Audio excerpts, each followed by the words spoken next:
Welcome back to the Low Bottom High Rise podcast with me, your host, Moira Casaba. And today we've got a short and sweet solo episode with a message that is something I speak on a lot of stages about. And I touch on it, I would say, on big stages, but I go deep on this message in more intimate coaching atmospheres, whether I'm at a retreat for the weekend or I'm working with a small group in a smaller setting. And the reason is that it takes a little bit of a deeper dive to truly understand this. And it's something I call the dream work, the daily work, and the deep work. The dream work, the daily work, and the deep work. And it's the three types of work that I truly believe that we all need for that absolute next level of growth that we're all looking for. So a lot of times when I first start working with somebody, they're really not doing any of the growth, and that's okay. I was at a place in my life, maybe a decade ago where I wasn't committed to any of these types of work consistently, I would say. And let me just kind of give you a description of what these different types are. So the dream work, and then I'll go a little bit deeper, but the dream work is what I always call pulling out of your life to work on your life, to then go back into your life and execute, right? The daily work is a little bit of that too. It's that prep before we go into our day so that we can really execute successfully on the things that matter the most.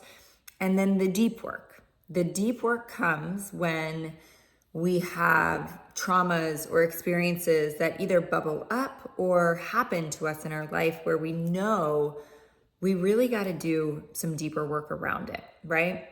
And so let's start back in the beginning and go into what I call the dream work.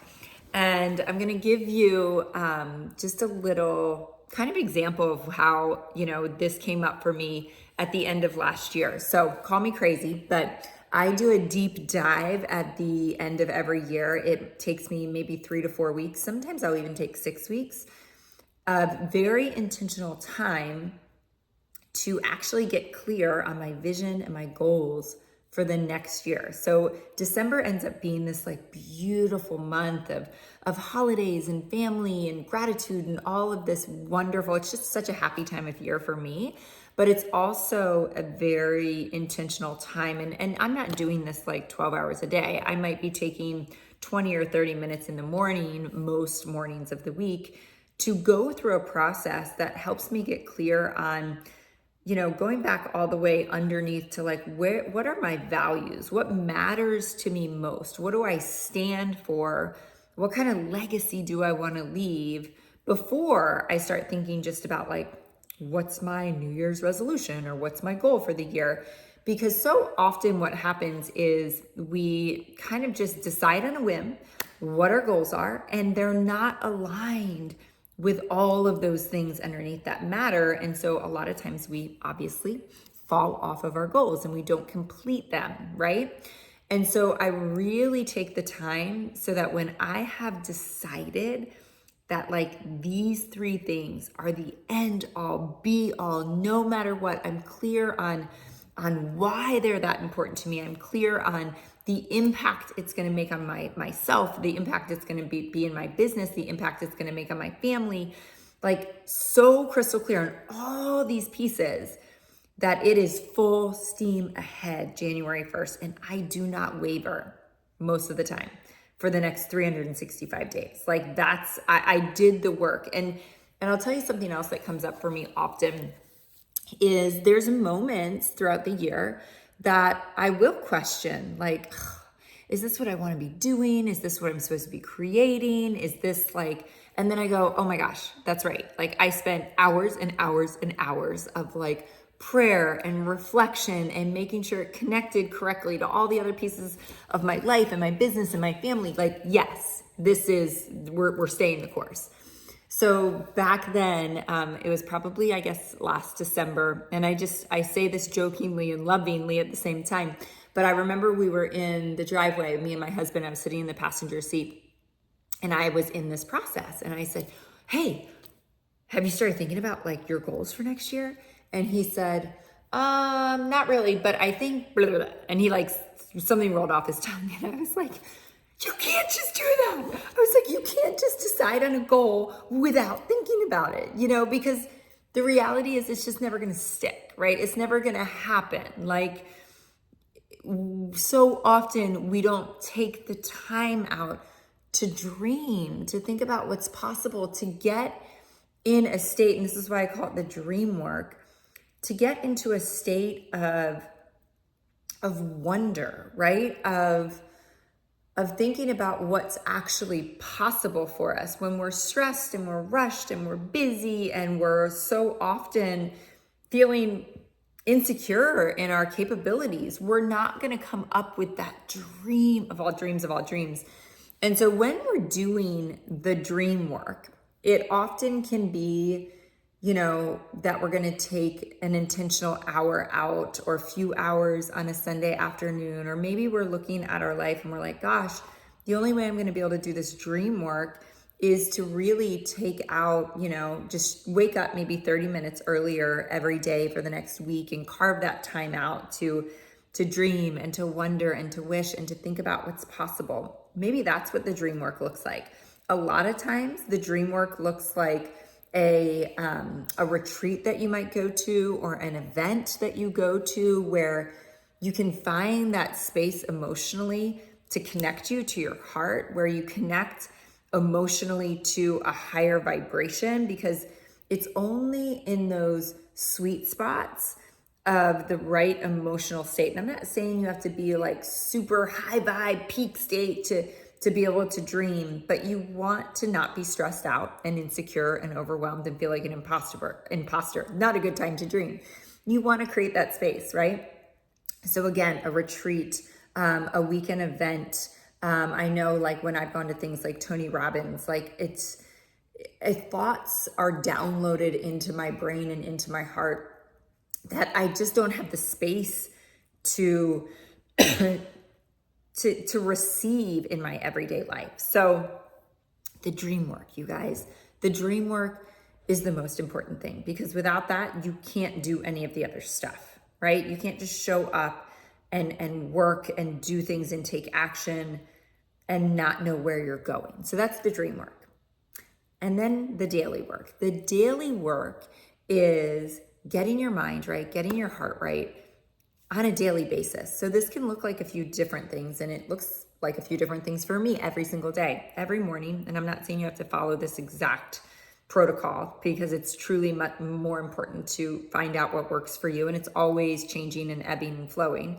But I will listen to something or read something every single morning before I look at my phone, before I start my day, to fill my mind with something good, to take control of my thoughts before the world takes control of my thoughts. So reading or listening to something every single morning. Journaling, doing your book of proof. If you're watching this on video right now, you see that I'm holding up my Rise Up book of proof. This rewires my brain every single morning because it asks me the right questions. What are the most important things to do today? What am I proud of myself for? What am I excited about? Asking myself those daily questions starts to program my brain, actually my reticular activating system, to see the world through a different lens, to see the world through a more positive, abundant lens.